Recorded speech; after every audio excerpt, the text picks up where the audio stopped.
Сәлем, қалайсыздар? Мен бүгін өзімнің YouTube каналымды жалғастырайын деп отырмын. YouTube каналға видео түсірмегеніме примерно 2 жылдай болып қалды. Енді жаңағыдай свободный форматта, осылай еркін түрде барынша жасағым келіп отыр. Жалпы шынайылықты өзім жақсы көремін. Қарапайымдылықты, шынайылықты жақсы көретін адаммын. Сондықтан да барлық қарапайым, барлық шынайылығын қалаймын. Негізі бұл YouTube каналды жалпы бастаймын дегені қай заман е? Негізі көп нәрсені, идеялар өте көп та, ананы жасаймын, мынаны жасаймын деген. Бірақ бізге әрдайым бір нәрсе мешать етеді. Ол ертең деген сөз, е? Кейінге қалдыра беру. Ол ертең, кейінге қалдыру деген, ол не нәрсе екенін мен енді ұқтым. Ол нәрсе адамдарға әрдайым бір кедергі жасай отырады, е? Өз өмірін кейінге қалдыру. Ертең деген сөз, жалпы ол өміріңді кейінге қалдыру. Сондай-ақ бұл аурудың жаңағыдай, бұл эмоционалдық жалпы состояние, адамның эмоционалдық состояниясы. Бұл состоянияны жалпы прокрастинация деп атайды екен. Бұл прокрастинация деген нәрсе, бұл маңызды істерді кейінге шегере беру. Және де соңына дейін істемеу, немесе бастауға мотивация болмауы. Қазақша мағынасы кейінге қалдыру, созу, еріншектік емес, бірақ соған ұқсайтын психологиялық жағдай екен. Бұны енді мен ChatGPT-дан сұрап отырмын. ChatGPT мне солай маған жауап беріп отыр. Мысалы, істейтін ісім бар, бірақ бастауға күшің жоқ. Ертең жасаймын дейсің. Ертең де жасамайсың оны, я. Бастап қоясың, ортасында тастап кетесің. Вот осындай істер енді барша сіздерде де. Менде де осы ауру, осы жағдай өте көп болады. Себебі ол осы либо мотивация, оның енді ChatGPT-дің айтуы бойынша, ол жаңағыдай либо адамда мотивация жоқ дейді, немесе бір ішкі қорқыныш бар дейді, сәтсіз болып шыққауы мүмкін, немесе бір перфекционизмді қалаймыз, барлығы идеально күшті болсын деп ойлаймыз. Мысалға мына ой, менде қазір макияжым жоқ, ой, мен үйде қалай камерам жоқ, профессиональный камера жоқ, оны түсіретін, немесе шашымда прическа жоқ, тағы басқа, немесе бала бар үйде деген сияқты өте көп енді бізде сылтаулар табыла береді, е? Сөйтіп біз өз өмірімізді кейінге қалдыра береміз. Бұл ауру деп айтуға болады жалпы негізі. Бұл психологиялық жағдайды негізі ауру, дерт деп те айтуға болатын шығар. Себебі бұл прокрастинация бойынша мен видео түсіріп жатқаным ең бірінші осы көптен бері YouTubeға видео салмай, енді YouTube'ты қайтадан қолға алайын деп жатырмын. Ең бірінші тақырыбым осы болып тұр да, прокрастинация. Себебі менде осы дерт бар. Себебі менде осы жағдай бар. Себебі мен көп нәрсені, идеялар өте көп, ананы істеу керек, мынаны істеу керек, соның бәрі мен кейінге қалдыра береді екенмін да. Сол үшін де өзім осы тақырыпты зерттеп, осы неге мен сөйте беремін деген мақсатпен, осы адамдарға осы тақырып пайдалы болады деген ойдамын. Себебі тек қана мен емес, барлық дүниені артқа қалдырып жүрген, осы ертең жасаймын деп жүрген талай адам бар да. Сондықтан сіздерге де бұның бір көмегі болсын деген себеппен осыны бір жасайын деп отырмын. Және де мен енді өте көп деген білімдер алып жатырмын. Осы биылдың өзінде қаншама білімдер алдым.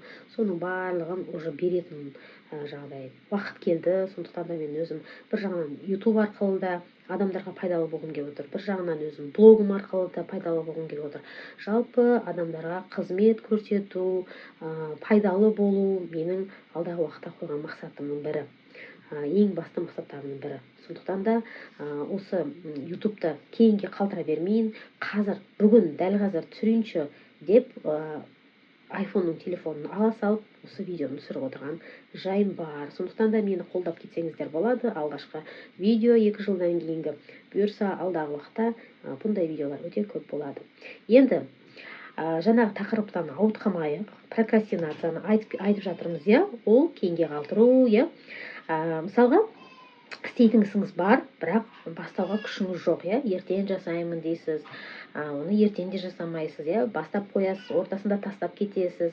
Бұның себептерін жаңа айттым, иә, біраз себептері ол енді идеалды болу, жаңа перфекционизм, немесе бір шаршау, күйзеліс, сондай да болуы мүмкін, да. Енді бұның қандай шешімдері бар? Вот соны айтайық, да. Шешімдері істі кішкентай қадамдарға бөлу керек екен. иә, например,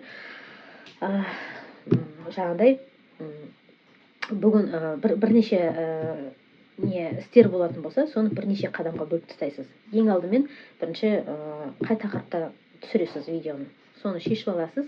Содан кейін видеоны бастап кетесіз. Одан кейін жаңағыдай монтажы бар, енді бұл видеоның монтажы бар деген сияқты, оны одан кейінге қалдырасыз. Қазір бірінші видеоны түсіріп тастайсыз, одан кейін біраз уақыт семьяға көңіл бөлесіз, одан кейін кешке барып қана уақытыңыз босаған кезде монтажға кірісесіз деген сияқты.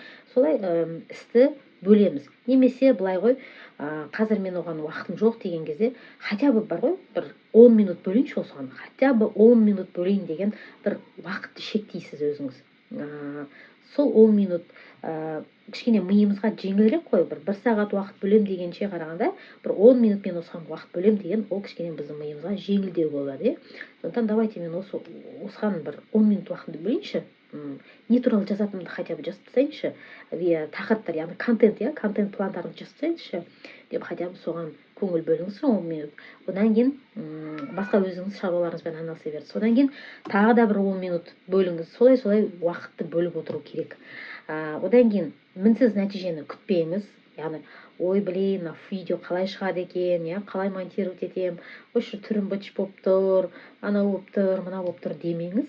Ол алғашқы видео болғандықтан, ол алғашқы видеоларыңыз аз просмотрды жинауы мүмкін. Мысалға, да, мен қазір ешқандай без ожидания жасап отырмын да бұл видеоны. Өйткені біз когда ожидать ету деген өте жаман нәрсе. Ол туралы тағы бір видеоларды айтам, мен ожиданияға оған кәдімгідей бір видео арнау керек. Жалпы айтқанда, ожидание реальность, яғни сіз күткен реальность болмауы мүмкін, да. Сондықтан ештеңені күтпейміз, просто жасаймыз, просто жасап көреміз, әрекет жасаймыз просто. Ол үлкен тема, оны бөлек айтатын боламын. Одан кейін 5 минуттық ереже, біз 10 минуттық ереже айттық, 10 минуттық, немесе 5 минут өзіңіздің қалауыңызша бір сондай ереже ұстанып алыңыз да, сол іске 5 минутыңызды немесе 10 минутыңызды арнаңыз. Сол кезде сізге жеңілдеу болады, да. Ой, оған қазір 1 сағат уақыт кетеді, оған қазір 2 сағат уақытым кетіп қалады десеңіз, ол миға кішкене қиындау, да. Ойбай, 2 сағат бойы мен баламды кім қарайды видео түсіріп отырған кезде, немесе 1 сағат бойы мен видео түсірген кезде балама кім қарайды деген миға қиыншылық түседі, ми бізді қорғайды. Сондықтан оған жеңіл болу үшін, миға жеңіл болу үшін өзіңізге 5-10 минут қана арнаңыз. Одан кейін жеңіл міндет, және де ол міндет, жасайтын міндетіңіз жеңілдеу болу керек, да, жеңіл міндет. Солай бөлесіз. В общем, айтқанда, істі қиындатпайсыз. Жеңіл қарайсыз, да. Әр іске жеңіл қарау керек. Сол кезде барлығы да жеңіл өтеді. Біз просто істі өзіміз қиындатып жібереміз. Ой, оған қазір анау керек, оған қазір мынау керек, оған қазір бала етеді, жылайды. Бізде мына мен мидың жұмысымен жаңағыдай қалай жұмыс жасау керек, вообще мына квантовая физика дейді ғой, сол бойынша да өте көп сабақтар алған болатынмын, оларды да айтатын боламын болашақта, видеоларда. Сол кезде айтады ғой, мына ми, біздің эгомыз, ол бізге көп нәрсені айта береді. Оның айтқан нәрсесінің бәрі рас деген сөз емес. Сондықтан ми ол оттай береді деп бізге үйретті. Сондықтан ол оттай береді, оны тыңдамаймыз, просто делаем, просто жасаймыз әрекетті. Солай ғана біз прокрастинациядан құтылатын боламыз. Енді бұйырса алдағы уақытта мен прокрастинациядан құтылатыныма өте сенімдімін. Өйткені мен алғашқы видеомды бастап кеттім. Бұл енді видео жақсы просмотрлар жинайтын болса, лайк жинайтын болса, мен одан сайын энергиям көтеріліп, мотивациям жоғарылап, одан да жақсы шабыттанып, жақсы видеолар түсіруге шабыттанамын. Сондықтан да бұл менің видеома лайк басып, каналыма тіркеліп қойсаңыздар, өте қуанышты боламын. Келесі видеода кездескенше.